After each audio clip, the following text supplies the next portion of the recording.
नमस्कार दोस्तों, स्वागत है आपका अपने YouTube चैनल वोकेशनल एजुकेशन में। आज का हमारा टॉपिक है engine cooling system. Cooling system के प्राथमिक 3 कार्य होते हैं। इसका सबसे पहला कार्य है इंजन से अतिरिक्त गर्मी को बाहर निकालना। इसका दूसरा कार्य है इंजन के चलने के तापमान को एक जैसा बनाए रखना। और इसका तीसरा और आखिरी कार्य होता है कि थर्मोस्टेट वाल्व के द्वारा इंजन के तापमान को जल्दी से जल्दी बढ़ा देना ताकि इंजन ठंडा ना चले। अब हम जानेंगे कि हमें कूलिंग सिस्टम की ज़रूरत क्यों पड़ती है। क्योंकि जब इंजन चलता है तो सारी की सारी एनर्जी उपयोग नहीं की जा सकती। इसमें से 35% केवल हीट निकलती है जो सिलेंडर की दीवारों पर होती है। अगर इस हीट को ना हटाया जाए तो इंजन में कई प्रकार की दिक्कतें पैदा हो सकती हैं, जैसे कि प्री इग्निशन और लुब्रिकेंट का जल जाना, जिससे कि इंजन सीज भी हो सकता है।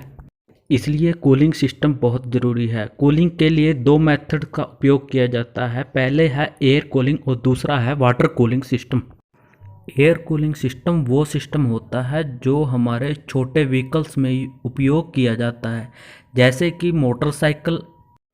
आपने देखा होगा कि मोटरसाइकिल के इंजन के ऊपर धारियां होती हैं, इन्हें फिन्स कहा जाता है।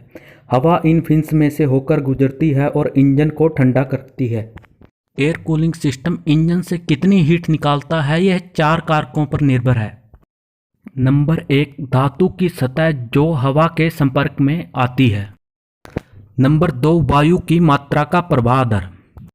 नंबर 3, गर्म सतह और वायु के बीच तापमान का अंतर। नंबर 4, इंजन में प्रयोग की गई धातु की चालकता। जैसे कि हमें पहले पॉइंट से पता चलता है कि जितने इंजन की सतह हवा के संपर्क में आएगी उतनी ही हीट इंजन से कम होगी। दूसरे पॉइंट से हमें यह पता चलता है कि जितनी वायु की मात्रा इंजन से टकराएगी उतनी ही वो हीट को इंजन से दूर करेगी। तीसरे पॉइंट से हमें यह पता चलता है कि हवा जितनी ठंडी होगी उतनी ही ज़्यादा हीट को दूर करेगी और जितनी गर्म होगी उतनी कम हीट को दूर करेगी। नंबर 4 से हमें पता चलता है कि इंजन में जिस प्रकार की धातु उपयोग की जाती है उसका भी असर हीट को कम करने में पड़ता है। आजकल इंजन में एल्युमिनियम, कॉपर और एलॉय स्टील का उपयोग किया जाता है क्योंकि इनकी थर्मल कंडक्टिविटी बहुत बढ़िया है। कूलिंग का दूसरा मेथड है वाटर कूलिंग सिस्टम। यह सिस्टम सभी बड़े इंजनों में उपयोग किया जाता है, जैसे कि बड़े डीजल इंजन और पेट्रोल इंजन जो हमारी गाड़ियों में लगे होते हैं। वाटर कूलिंग सिस्टम में इंजन के सिलेंडर के चारों तरफ एक रास्ता बना होता है जिसे वाटर जैकेट्स कहते हैं। पानी इन जैकेट्स में से गुजरता है और सिलेंडर की हीट को पानी में ट्रांसफ़र हो जाती है, जो बाद में हवा में ट्रांसफ़र की जाती है रेडिएटर के द्वारा। वाटर कूलिंग सिस्टम 2 प्रकार के होते हैं, थर्मोसिफोन सिस्टम और pump circulation system.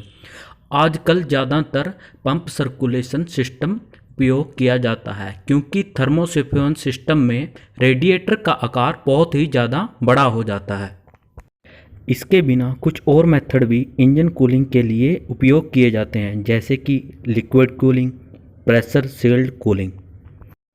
Liquid cooling engine में पानी की जगह किसी और लिक्विड का उपयोग किया जाता है, जैसे कि ग्लिसरीन और इथेनॉल ग्लाइकोल, क्योंकि इनका बॉइलिंग पॉइंट बहुत ही ज़्यादा हाई होता है।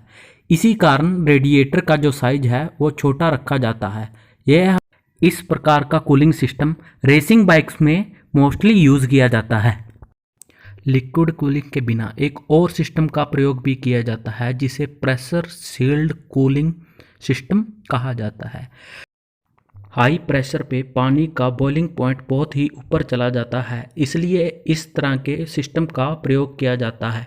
इस सिस्टम के लिए एक प्रेशर कैप का उपयोग किया जाता है ताकि रेडिएटर के अंदर प्रेशर बनाया जा सके। प्रेशर सील्ड सिस्टम में कूलेंट की कम ज़रूरत पड़ती है, जिससे रेडिएटर का वेट भी कम हो जाता है और कूलिंग सिस्टम की थर्मल एफिशिएंसी बढ़ जाती है। प्रेशर सील्ड कूलिंग सिस्टम में एक रिजर्वर का उपयोग भी किया जाता है। ये रिजर्वर रेडिएटर के साथ अटैच होता है।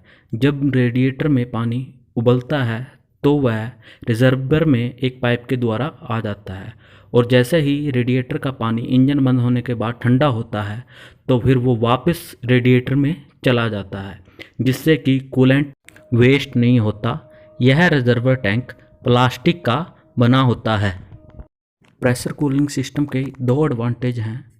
एक तो इसमें कूलेंट का लॉस नहीं होता और दूसरा इससे कूलिंग एफिशिएंसी इंक्रीज़ हो जाती है। अब हम जानेंगे कूलिंग सिस्टम के पार्ट्स के बारे में, जो कंपोनेंट्स कूलिंग सिस्टम में लगे होते हैं। इंजन के ब्लॉक में सिलेंडर के चारों तरफ एक पैसेज बना होता है जिसमें से पानी फ्लो करता है। यह पानी यहाँ से फ्लो करके हीट को रेडिएटर तक पहुँचाता है। इस पैसेज को वाटर जैकेट्स कहा जाता है। कूलिंग सिस्टम के मुख्य 9 कंपोनेंट्स होते हैं। सबसे पहला कंपोनेंट है रेडिएटर। यह इंजन के अगले भाग में लगा होता है। यह पानी के तापमान को कम करता है जो इंजन से आता है। दूसरा कंपोनेंट है रेडिएटर कूलिंग फैन। यह इंजन और रेडिएटर के बीच में लगा होता है।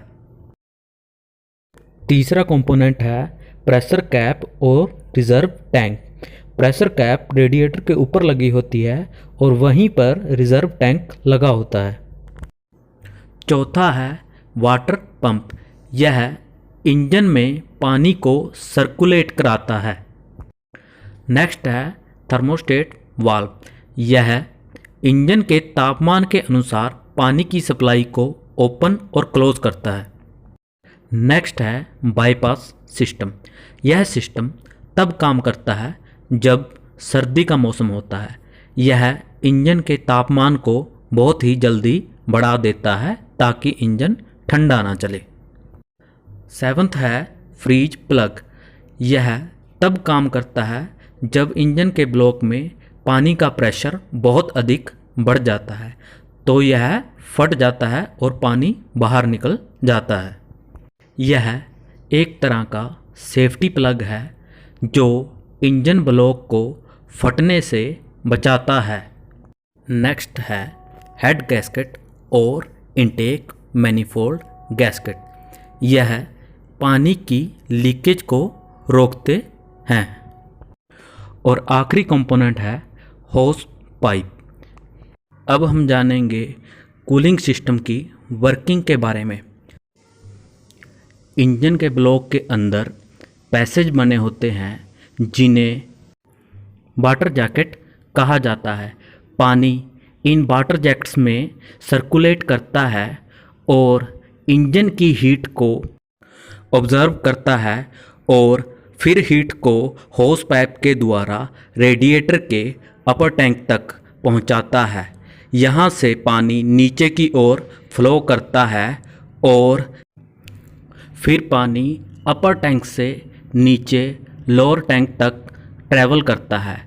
इससे पानी ऊपर से नीचे आते आते ठंडा हो जाता है और फिर वह पंप द्वारा दोबारा फिर इंजन में भेज दिया जाता है। यह प्रक्रिया लगातार चलती रहती है। कूलिंग सिस्टम में थर्मोस्टेट वाल्व बहुत ही ज़रूरी है। यह इंजन और रेडिएटर के बीच में लगा होता है। यह एक निश्चित तापमान पर ही पानी को रेडिएटर के अंदर जाने देता है। अगर पानी उस निश्चित तापमान तक नहीं पहुंचता तो यह एक बाईपास मार्ग द्वारा पानी को दोबारा इंजन में सर्कुलेट करा देता है ताकि इंजन ठंडा ना चले, जिससे कि इंजन को कई नुकसान हो सकते हैं। और आज का हमारा टॉपिक यहीं पे समाप्त होता है। और अब मेरा आपसे एक क्वेश्चन है कि ग्लिसरीन का बॉइलिंग पॉइंट क्या होता है? इसका उत्तर आप कमेंट्स में लिखिए। उम्मीद है आपको वीडियो पसंद आई होगी और इसके साथ ही हमें लाइक, शेयर और सब्सक्राइब करें। Thank you.